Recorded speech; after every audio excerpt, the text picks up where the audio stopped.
श्री स्वामी समर्थ स्वामी महाराज तुमच्या सर्व चांगली इच्छा पूर्ण करो ही स्वामींच्या चरणी प्रार्थना करते आणि आजच्या व्हिडिओला सुरुवात करते। पण त्या अगोदर चॅनलवरती नवीन असाल तर सबस्क्राईब करा आणि शेजारील बेल आयकॉनलाही प्रेस करा, म्हणजे माझ्या सर्व नवीन व्हिडिओंचं नोटिफिकेशन तुम्हाला मिळेल आणि तुम्ही एक पण व्हिडिओ मिस करणार नाही। त्याचबरोबर कमेंटमध्ये श्री स्वामी समर्थ लिहायला अजिबात विसरू नका।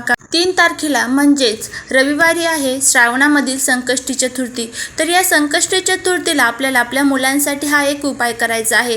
या उपायामुळे काय होईल, मुलांच्या अभ्यासामध्ये खूप मोठ्या प्रमाणामध्ये प्रगती होईल। बघा, काही मुलं असे असतात ना, अभ्यास खूप करतात पण अचानकच त्यांची त्या अभ्यासामध्ये अधोगती होते, तर त्या मुलांसाठी तुम्ही हा उपाय करू शकता। त्याचबरोबर मुलं खूप अभ्यास करतात पण त्यांचा अभ्यासामध्ये लक्षच लागत नाही, म्हणजेच काय, त्यांच्या ते जे काही ते अभ्यास करतात तर त्यांच्या ते लक्षातच अजिबात राहत नाही, तर तुम्ही हा उपाय करू शकता।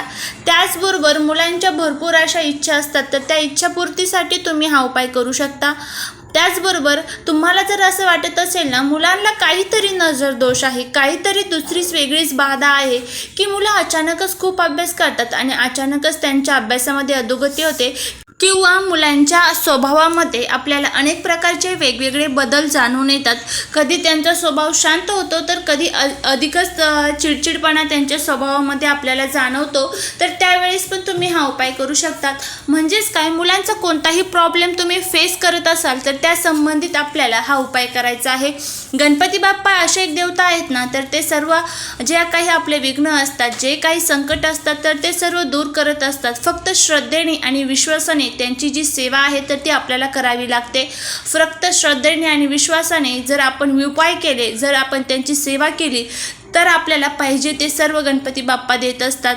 गणपती बाप्पा प्रथम पूजनीय असतात हे सर्वांनाच माहीत आहे। गणपती बाप्पांची सेवा केल्याशिवाय कोणत्याच देवाची सेवा आपल्याला करता येत नाही।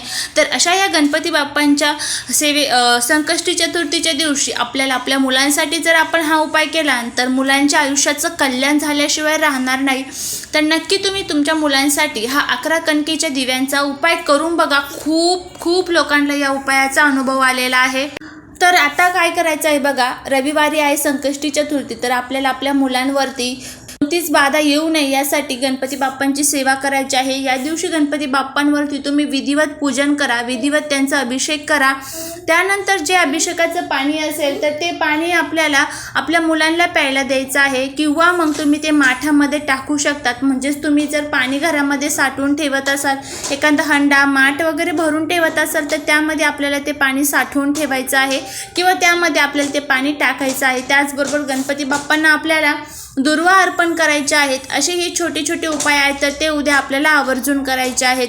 तर आता बघा, आपल्याला काय उपाय करायचा आहे हे प्रथम आपण जाणून घेऊया। ह्या उपायासाठी आपल्याला 11 कणकेचे दिवे तयार करायचे आहेत। गव्हाचं पीठ आपल्याला थोडंसं मळायचं आहे, त्यामध्ये आपल्याला थोडीशी हळद टाकायची आहे आणि त्यामध्ये आपल्याला मिठाचं प्रमाण अजिबात टाकायचं नाही, म्हणजेच काय, मीठ आपल्याला त्यामध्ये टाकायचं नाही आहे। तर आता ही हळद टाकल्यानंतर काय करायचं आहे, आता हे दिवे आपल्याला तयार करायचे आहे। अगदी छोट्या आकाराचे दिवे आपल्याला तयार करायचे आहे, खूप मोठ्या आकाराचे तयार नाही करायचे।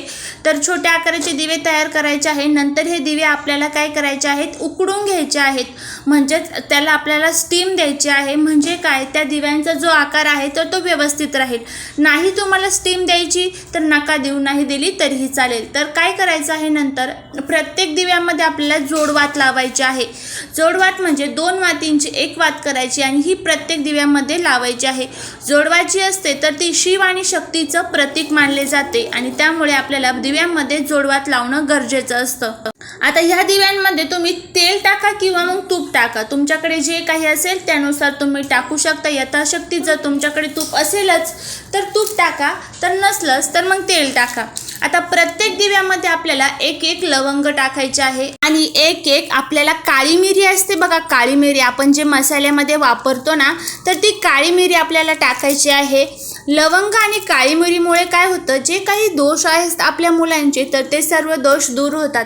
आता काय करायचं आहे, प्रथम बघा, हे जे दिवे आहेत तर ते आपल्याला आपल्या घरामध्ये जे गणपती बाप्पा आहेत ना, तर त्यांच्यासमोर आपल्याला हा उपाय करायचा आहे। तर आपल्याला देवघरासमोर बसायचं आहे। तर तुम्ही हे जे दिवे आहेत ते एखाद्या ताटामध्ये घ्यायचे आहेत आणि त्यानंतर हे सर्व दिवे आपल्याला प्रज्वलित करायचे आहेत। प्रज्वलित केल्यानंतर आपल्याला काय करायचं आहे, ह्या दिव्यांनी गणपती बाप्पांना ओवाळायचं आहे। ओवाळल्यानंतर आपल्याला हे दिवे परत खाली ठेवायचे आहेत आणि खाली ठेवल्यानंतर आपल्याला काय करायचं आहे, गणपती अथर्वशीर्षमचं आणि गणपती स्तोत्रमचं एक वेळेस पठण करायचं आहे आणि ओम श्रीम विघ्नहर्ताय नमः या मंत्राचा आपल्याला 108 वेळेस जप करायचा आहे आणि तुमची जी इच्छा आहे तुमच्या मुलांच्या संबंधित तर ती इच्छा व्यक्त करायची आहे.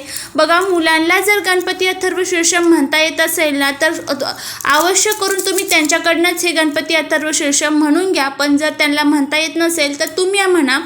तर अशा प्रकारे आपल्याला हा उपाय करायचा आहे.